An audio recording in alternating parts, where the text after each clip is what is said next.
और बाढ़ से क्या कुछ स्थिति है, कहां बारिश हो रही है, कहां इस वक्त बदलता मौसम नजर आ रहा है, विस्तार से जानकारी के साथ मेरे 3 सहयोगी हमारे साथ जुड़ गए हैं। रमेश हमारे साथ दिल्ली से जुड़ गए हैं, अभिषेक देहरादून से और अभिषेक आढ़ा हमारे साथ जयपुर से जुड़ गए हैं। सबसे पहले अभिषेक कुमार, मैं आपका रुख करूंगी। इस वक्त उत्तराखंड में बाढ़ को लेकर क्या स्थिति है, क्योंकि लैंडस्लाइड की घटनाएं लगातार सामने निकल कर आ रही है वहां से। बिल्कुल, देखिए, बाढ़ की अगर स्थिति से की बात की जाए तो बिल्कुल चंपावत और उधम सिंह नगर में पिछले दिनों बाढ़ग्रस्त इलाके थे। वहां पर कई गांवों में बाढ़ का पानी घुस गया था, लेकिन फिलहाल स्थिति बाढ़ से तो सामान्य है, लेकिन जो पहाड़ी इलाका है, लैंडस्लाइड की वजह से कहीं ना कहीं दिक्कतें जरूर हैं।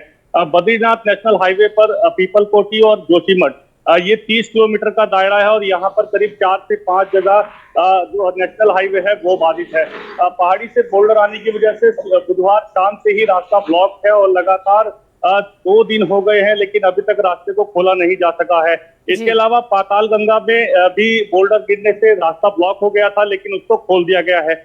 लेकिन जो ब्लॉक रास्ता है फिलहाल बद्रीनाथ हाईवे पर, वहां पर करीब 2000 यात्री जो है वो फंसे हुए हैं। दोनों तरफ जो लंबी लंबी कतारें हैं गाड़ियों की वो लगी हुई है। इसके साथ ही साथ क्योंकि मौसम विभाग ने अगले 7 दिनों के लिए उत्तराखंड के लिए अलर्ट जारी किया है, इसके साथ ही अगले 48 घंटों के लिए उत्तराखंड के 7 जिलों में ऑरेंज अलर्ट जारी किया गया है, जबकि बाकी बिल्कुल अभिषेक, देखिए मैदानी इलाकों का हाल बेहाल है, तो पहाड़ों में क्या स्थिति हो सकती है इससे अंदाजा लगाया जा सकता है। रमेश मेरे सहयोगी हमारे साथ दिल्ली से जुड़े हुए हैं। रमेश, मैं आपका रुख करूंगी और हमने कुछ देर पहले की वो तस्वीर भी देखी जब आप बाढ़ प्रभावित जो इलाकों का दौरा करते हुए नजर आए, आपने ग्राउंड रिपोर्ट हम तक पहुंचाई। किस तरह की दुश्वारियों का वहां पर आम जनता को सामना करना पड़ रहा है? देखिए, मूनक नहर जो है वो दिल्ली में पानी की सप्लाई करती है और मूनक नहर में दरार आई, उसके बाद उसका एक हिस्सा टूट गया, जिससे बड़े पैमाने पर कल देर रात पूरे जो बवाना का जे कॉलोनी का इलाका है वो जलमग्न हो गया। 6 फीट तक पानी भर गया था। उसके बाद सुबह के समय एनडीआरएफ की टीमें आई, इंजन सेट लाए गए।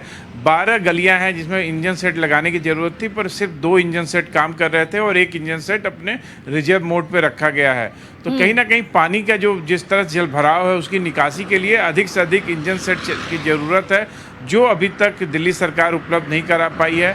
जहाँ तक नहर के टूटने और मरम्मत का काम चल रहा है उसको जल्द से जल्द सरकार पूरा कर लेगी, पर अब सबसे बड़ी ज़रूरत है कि जलमग्न इलाके में लोगों के खाने पीने के साफ पानी, साथ साथ दवाओं और शौचालय जो की सुविधा को सरकार को उपलब्ध कराना है। भोजन की व्यवस्था स्थानीय नेताओं ने उपलब्ध कराई है, पानी की भी टैंकर आने लगे हैं, पर अभी स्थिति सामान्य नहीं हो पाई है। अभी कम से कम 24 से 48 घंटे लगेंगे कि उस इलाके से पूरा पानी निकलेगा। उसके बाद तब जाके लोग अपने घरों की सफाई करेंगे और उसके बाद जो उनके राशन पानी भीग गए हैं, फिर सरकार की तरफ से क्या उनको सुविधा दी जाती है, उसके बाद उनके जीवन फिर सामान्य स्तर पर आ पाएंगे। बिल्कुल रमेश, हमने आपकी रिपोर्ट भी देखी थी और वहां पर लोगों का कहना था कि रात को जब वो सो रहे थे अचानक से पानी भर गया और लोगों को समझ में नहीं आया कि ऐसी स्थिति में क्या करें। अच्छा, हम ये भी समझना चाहेंगे बवाना के कौन कौन से ऐसे क्षेत्र हैं जो सबसे ज्यादा प्रभावित हैं? अगर जो हमारे दर्शक हमें देख रहे हैं उस क्षेत्र का दौरा करें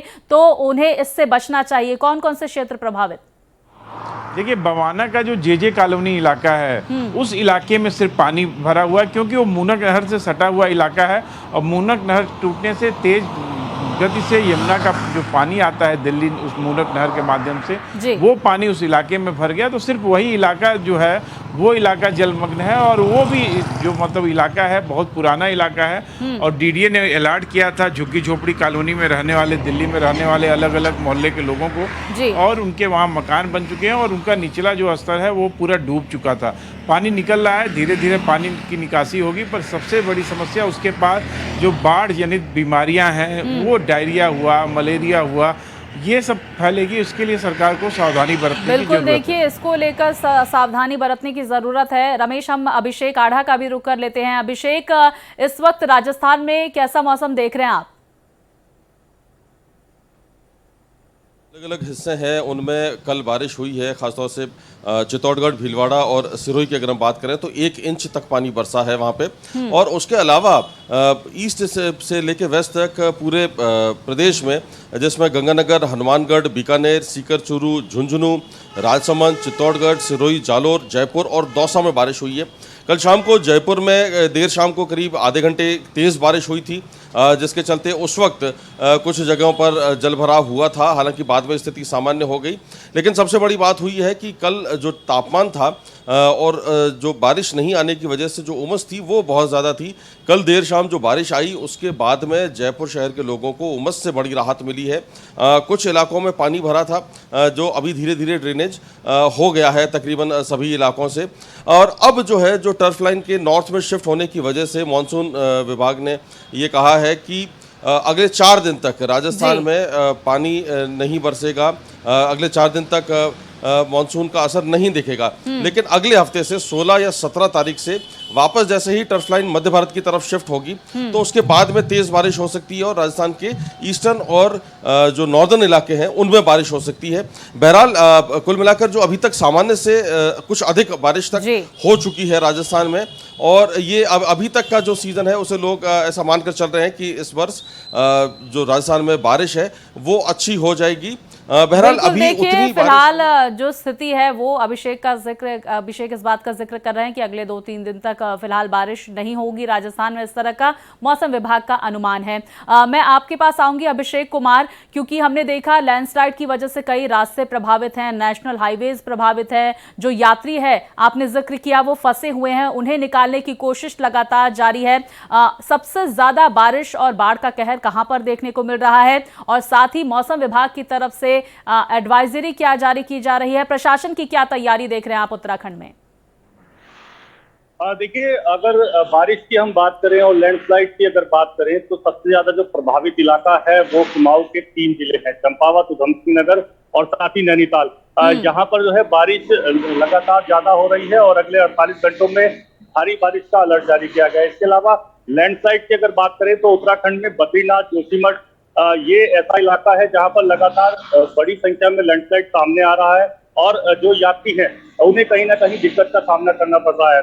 इसके अलावा प्रशासन की तैयारियों की बात करें तो देखिए, प्रशासन बिल्कुल भी गंभीर कह सकते हैं कि गंभीर नजर नहीं आ रहा है, क्योंकि मानसून सीजन से पहले जो तैयारियां कर दी थी वो कोई तैयारियां नहीं की गई थी, और अभी जैसे जैसे लैंडस्लाइड की घटनाएं सामने आ रही है अब जो है फोर्स का, इसके साथ ही साथ जेसीबी जो मलबा हटाने का काम करती है उनका डिप्लॉयमेंट किया जा रहा है। बिल्कुल, देखिए अलग अलग डिपार्टमेंट अपना काम करता हुआ उत्तराखंड में नजर आ रहा है। अभिषेक बने रहिए। रमेश, मैं आपका रुख करूंगी। हमने पिछले दिनों देखा जब भीषण गर्मी पड़ रही थी, जल संकट से आम जनता दिल्ली की गुजर रही थी और दिल्ली सरकार, आम आदमी पार्टी की कोई प्लानिंग नहीं नजर आ रही थी, नाकाम साबित हुई। अब जब बाढ़ का संकट है, क्या यहाँ पर एक्शन दिल्ली सरकार लेती हुई नजर आ रही है? रमेश, देखिए, सबसे बड़ी बात कि जब लोगों ने 27 जून को ही लोगों ने दिल्ली सरकार को सूचित किया कि ये जो बांध है उसमें दरार आ गई है और दरार से पानी रिस रहा है, तो सरकार अगर तभी आवश्यक जो जरूरी कदम थे उठाती तो ये नौबत ना आती कि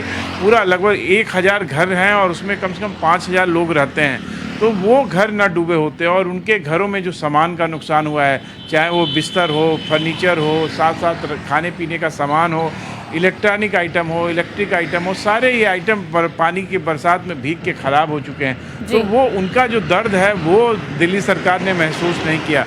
ये ज़रूर है कि दिल्ली सरकार अब बांध मरम्मत का काम कर रही है, साथ ही साथ जो खाना और पानी की व्यवस्था है वो स्थानीय नेता उपलब्ध करा रहे हैं, और सबसे ज़रूरी चीज़ है जो दवा की व्यवस्था है वो आज आने की उम्मीद है। अब देखते हैं कब तक आती है, पर यह है कि लोगों की जो स्थिति है बहुत ही दर्दनाक है, दुखद है, और लोग बिल्कुल देखिए लोग इस वक्त हाथ से परेशान नजर आ रहे हैं। अभिषेक आढ़ा, मैं आपसे शॉर्ट रिएक्शन दूंगी, प्रशासन की क्या तैयारियां राजस्थान में?